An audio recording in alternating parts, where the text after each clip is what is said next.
बिस्मिल्लाहिर्रहमानिर्रहीम। अस्सलामुअलैकुम। Welcome my channel. Monthly item record करने और पूरे महीने के बाद कितने आइटम थे हमारे पास टोटल अवेलेबल, और इसमें से हर डे वाइज जो स्टॉक हमारा जा रहा है, जो आइटम हम दे रहे हैं, इसका रिकॉर्ड कीपिंग का जो काम होता है, स्टोर रिकॉर्ड कीपिंग कह लें, या फिर स्टॉक जो इन और आउट हो रहा है, इसका मंथली बैलेंस क्या रहा, ये सब कैलकुलेशन हम आज माइक्रोसॉफ्ट एक्सेल में करेंगे। ये आज की हमारी क्लास है, तो चलिए स्टार्ट करते हैं। सबसे पहले देखिए, मैंने सीरियल नंबर की हेडिंग डाल ली है, और सीरियल नंबर जितने हमारे पास मतलब के प्रोडक्ट्स अवेलेबल हैं, तो सीरियल नंबर मैंने ड्रैग कर लिए हैं। फिर नेम लिखा हुआ है, ये स्टेशनरी के हवाले से है, तो मैंने स्टेशनरी प्रोडक्ट्स के नेम लिखे हुए हैं। अब उसके बाद हमारे पास यहाँ ओपनिंग स्टॉक की हेडिंग डालेंगे हम।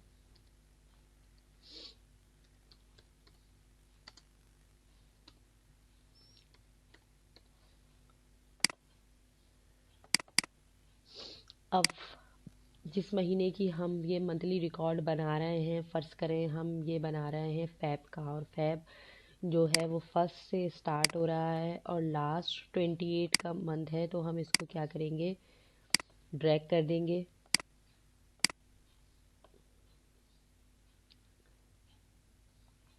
सिलेक्ट किया और हमने इसको ड्रैग कर दिया।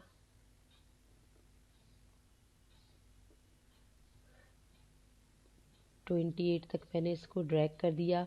अब मैं देखिए इसमें कितनी सारी जगह एक्स्ट्रा आ रही है। मैं चाह रही हूँ कि ये एरिया जिस हिसाब से लिखा हुआ है उस हिसाब से कॉलम फिट हो जाए, तो हमने ये पूरी जो हमने मंथ की काउंटिंग ड्रैग की है, इसको सिर्फ इसी एरिया को सिलेक्ट किया और फॉर्मेट में जाकर ऑटो फिट कॉलम विथ कर दिया। देखिए ये इस तरह हो गया हमारे पास। और अगर आपको इस तरह नहीं करना है, मैंने कंट्रोल जेड से बैक गई मैं, तो क्या करेंगे कि एक देखिए, ये जो हमने जो है ये एक एक करके अगर आपको करना है, थोड़ा सा आप इस तरह कर दें, वो कर सकते हैं। लेकिन फॉर्मेट में जाकर जो ऑटो फिट कॉलम विद है, इससे हम काफ़ी हद तक इस तरह से कर सकते हैं। ठीक है जी।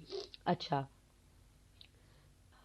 और अब आखिरी में हम क्लोजिंग बैलेंस की हेडिंग डालेंगे।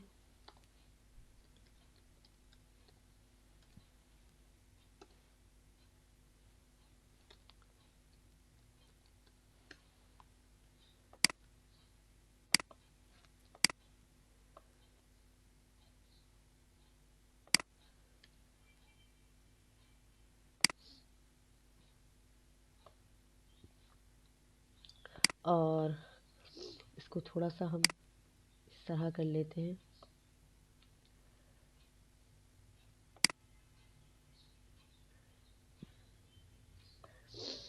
अच्छा, सबसे पहले हम इसमें क्या करेंगे, अपना ओपनिंग स्टॉक लिखेंगे कि हमारे पास के इन सब चीज़ों का जो हमारे पास प्रोडक्ट हैं, इनकी कितनी क्वांटिटी हमारे पास अवेलेबल थी। जैसे हमने लिख दिया ये 200 हमारे पास एक कैटलॉग एनवलप थे, ये 48 था, कैलकुलेटर हमारे पास 25 थे। इस तरह से हम ये लिखते जाएंगे जो जो हमारे पास स्टॉक अवेलेबल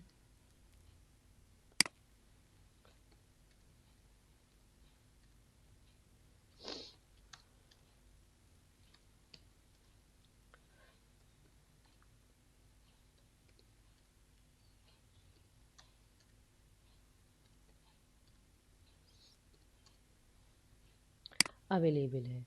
अच्छा जी, अब हम क्लोजिंग स्टॉक का फार्मूला लगाएंगे हम।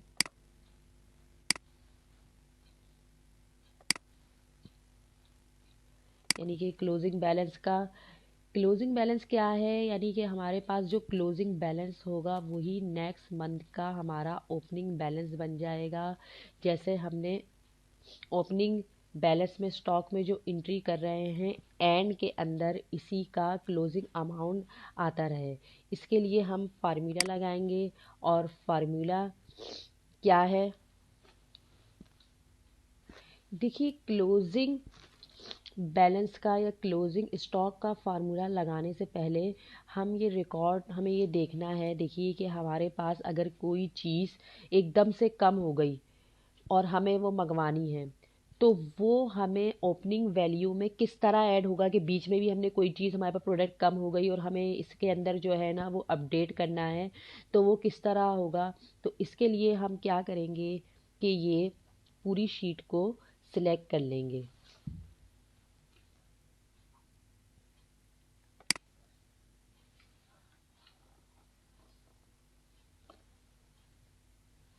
अच्छा, पहले हम इस पर थोड़ी सी फॉर्मेटिंग अप्लाई कर देते हैं ताकि जब हम इसको नेक्स्ट पर ट्रांसफ़र करें तो यही फॉर्मेटिंग वहाँ नेक्स्ट पर भी आ जाए।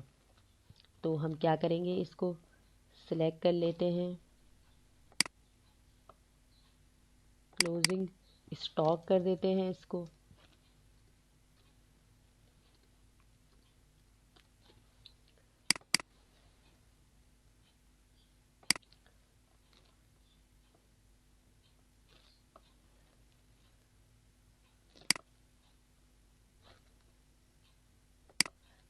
पूरा सिलेक्ट करके हमने यहाँ से इस पर ऑल बॉर्डर अप्लाई कर दिया और ऑल बॉर्डर के बाद हमने यहाँ थिक बॉर्डर कर दिया और थिक बॉर्डर करने के बाद हम व्यू में गए और व्यू में जाने के बाद हमने ये ग्रिड लाइन पर से टिक हटा दिया। अच्छा जी, अब हम इसको क्या करेंगे, हमने ये पूरी शीट सेलेक्ट कर ली है और सेलेक्ट करके हम इसको पूरा सेलेक्ट करके कंट्रोल C से इसको कॉपी कर लेंगे और यहाँ हमने शीट 2 ली और शीट 2 पे जाने के बाद यहाँ हमने कंट्रोल V से पेस्ट कर दिया। इसको भी थोड़ी सी फॉर्मेटिंग हम इसकी सही कर लेते हैं, जैसे कि हमने यहाँ से इसको इस तरह कर दिया और ये सिलेक्ट किया हमने जितनी भी हमारी काउंटिंग आ रही है और सिलेक्ट करने के बाद हम होम में गए और या तो ऑटो फिट कॉलम विद कर दें या कॉलम विद में जाकर ये 8 पॉइंट वो आ रही है 11, तो हम 4 कर देते हैं ताकि थोड़ा स्मॉल हो जाएगी। अच्छा,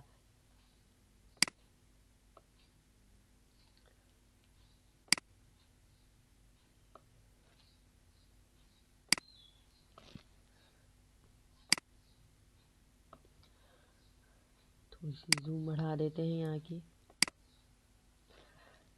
अच्छा, इस तरह से हमने अब इसमें फॉर्मेटिंग अप्लाई कर दी। अच्छा, दूसरी शीट में हम ये ओपनिंग स्टॉक की हेडिंग हटा देंगे और उसको डिलीट कर देंगे और ये 1 से लेकर हमारे पास जो 28 डेज़ आ रहे हैं इसको हम कंट्रोल X से कट कर लेंगे और यहाँ से पेस्ट करेंगे जो हमने हेडिंग डिलीट की है। कंट्रोल V से हमने पेस्ट कर दिया। अब हमारे पास ये जो बीच का कॉलम एक्स्ट्रा आ गया हमारे पास, इसको हम क्या करेंगे, डिलीट में जाकर डिलीट कॉलम कर देंगे और ये इस तरह से हम इसकी सेटिंग कर लेंगे। अब हम यहाँ क्लोजिंग बैलेंस में हम फॉर्मूला लगाएंगे is equal SUM sum bracket open करने के बाद सिलेक्ट, हम ये लास्ट कॉलम से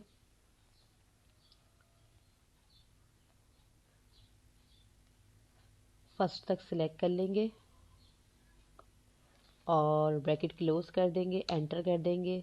फिर देख लीजिए हमने क्या फार्मूला लगाया, is equal SUM sum bracket open करने के बाद हमने ये क्या किया, सिलेक्ट लास्ट कॉलम से लेकर फर्स्ट जो कॉलम में हमारे पास अमाउंट है वो हमने सिलेक्ट करके ब्रैकेट क्लोज किया, एंटर कर दिया। यानी बीच बीच में कोई सी भी डेट पे कोई भी स्टॉक आए तो वो हमारा इसमें क्या होगा, मेंटेन होता रहेगा। अब हम इसको क्या करेंगे, ड्रैग कर देंगे। अच्छा जी व्यूअर्स, इसको हम नाम दे देंगे परचेज रिकॉर्ड एंड रीऑर्डर। पहले हम एरियाज का हेडिंग का एरिया सेलेक्ट करते हैं और होम में जाकर इसको मर्ज एंड सेंटर कर दिया हमने और इसको हम हेडिंग देंगे purchase record and re order और फॉर्मेटिंग अप्लाई करते हैं। इसके सेंटर में कर दिया है, इसको साइज बड़ा करते हैं।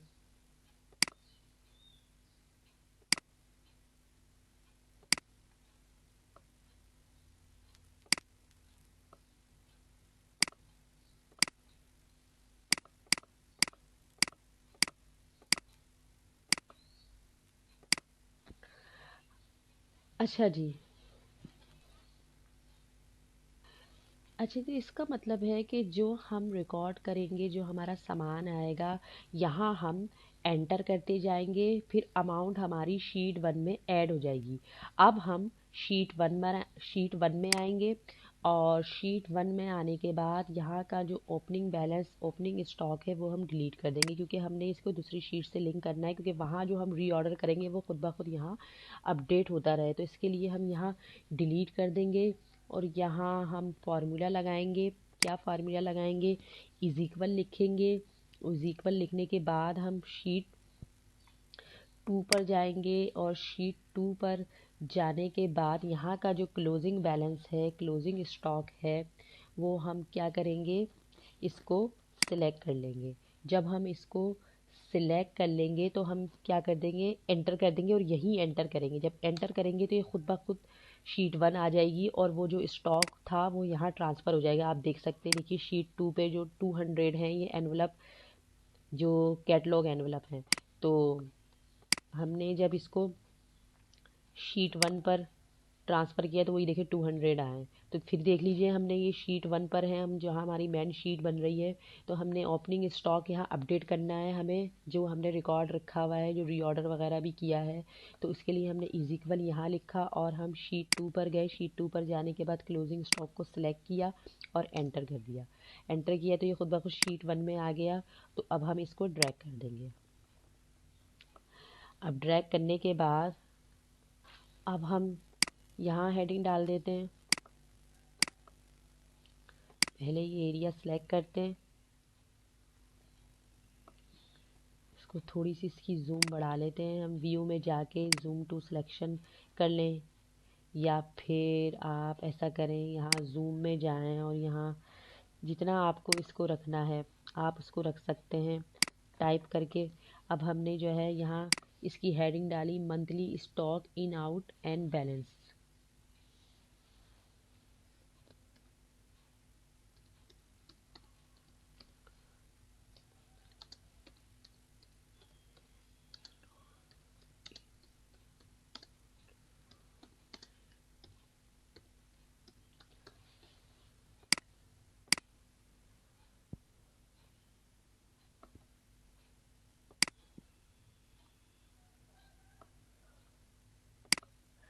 सेलेक्ट किया, इसका साइज़ बड़ा करते हैं थोड़ा। हम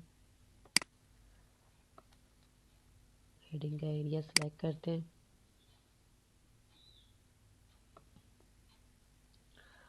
और मर्जन सेंटर कर देते हैं। साइज़ बड़ा करते हैं हम इसका थोड़ा।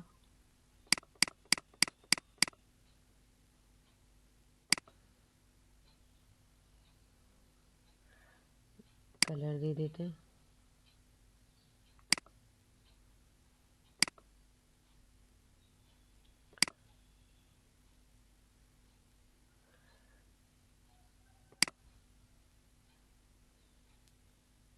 राइटिंग स्टाइल चेंज करना है, चेंज कर देते हैं।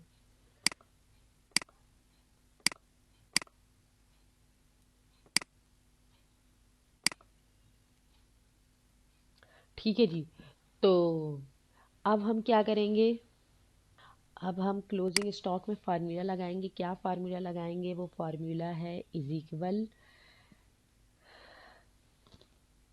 Select opening stock.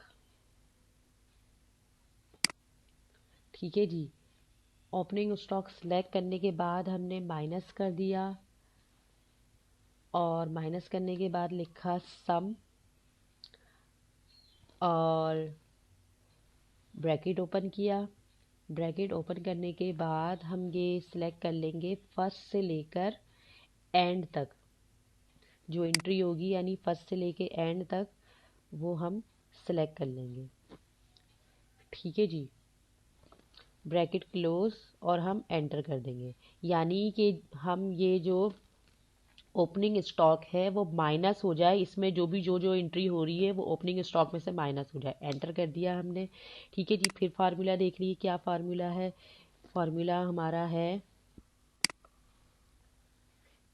Is equal और सिलेक्ट ओपनिंग स्टॉक, माइनस और SUM सम, ब्रैकेट ओपन करने के बाद सिलेक्ट फर्स्ट टू एंड,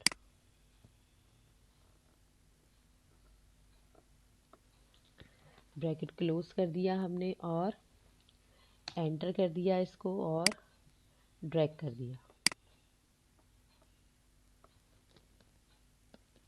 ठीक है जी। अच्छा, अब देखिए हमने जैसे कि डे के साथ हमने जो है ना एंट्री की है, जैसे कि कैटलॉग एनवलप हैं, एक दिन 20 सेल हो गए, एक दिन 5 सेल हो गए। अब देखिए वो 180 है, अब मैंने 5 सेल की, देखिए वो इसमें से जो है ना अपडेट होता जा रहा है। अब फर्ज करें एक दिन इसमें से जो है 100 सेल हो गए, तो देखिए ये हमारे पास स्टॉक में कम होते जा रहे हैं। अगर ये हमारे पास कम हो गए और हमें अर्जेंटली मंगवाना है तो हम क्या करेंगे, शीट 2 में गए, शीट 2 में जाने के बाद देखिए अब हमारे पास देखिए ये 100 सेल हो गए 13 को। अब हमें उससे आगे ज़ाहरी बातें मंगवाना होगा, यानी जिस डेट पे भी हमने जो है शीट 2 पे गए हमने जो है ये स्टॉक मंगवाया, फर्स्ट करें 22 को हमने ये मज़ीद मंगवा लिए 150, तो देखिए ये 350 हो गए, यहाँ क्लोजिंग स्टॉक 350 हो गया। और जब हम शीट 1 पे गए तो देखिए ये अपडेट हो गया, 150 ऐड हो गया इसमें, तो ये ओपनिंग स्टॉक इसका क्या हो गया 350 हो गया, और अब हमारे पास क्लोजिंग स्टॉक में क्या है 225 है। तो जैसे जैसे हमारे पास ये प्रोडक्ट डे वाइज सेल होती जाएगी हमारा क्लोजिंग स्टॉक शो होता जाएगा, और अगर हमें उसी बीच में मंथ के कुछ मंगवाना है तो हम यहाँ फिर जिस डेट को भी मंगवाया हम वो डेट जो है यहाँ उस पर इंट्री कर देंगे कि इतनी क्वांटिटी में मंगवाया हमने, तो वो क्लोजिंग स्टॉक में भी आ जाएगी। और यहाँ फिर हमारी शीट 1 पे जब हम आएंगे यहाँ के ओपनिंग स्टॉक में भी हमारी अपडेट होती रहेगी। तो इस तरह हम रिकॉर्ड रखेंगे और रीऑर्डर करेंगे। तो ये थी हमारी शीट, यकीनन आपको ज़रूर ये पसंद आई होगी क्योंकि ये बहुत काम की शीट है, इसलिए मैंने बनाई है आप लोगों के लिए कि जो भी जो है रिकॉर्ड वगैरह करते हैं, चाहे वो किसी कंपनी में काम करते हों, चाहे किसी ऑफिस में काम करते हों, चाहे किसी स्टोर में काम करते हो, तो स्टॉक का जो हम रिकॉर्ड मेंटेन करते हैं और रीऑर्डर जिस तरह करते हैं वो किस तरह रिकॉर्ड रखेंगे वो आप इस शीट की मदद से कर सकते हैं। हमारी वीडियो को अगर अच्छी लगी है तो ज़रूर लाइक करें, और चैनल पर नए हैं तो इसे सब्सक्राइब करना ना भूलिए। अगर कोई आपको इस सिलसिले में प्रॉब्लम है तो आप हमसे कमेंट से पूछ सकते हैं। अपनी दुआ में बहुत याद रखिएगा। मिलते हैं नेक्स्ट क्लास में। अल्लाह हाफ़िज़।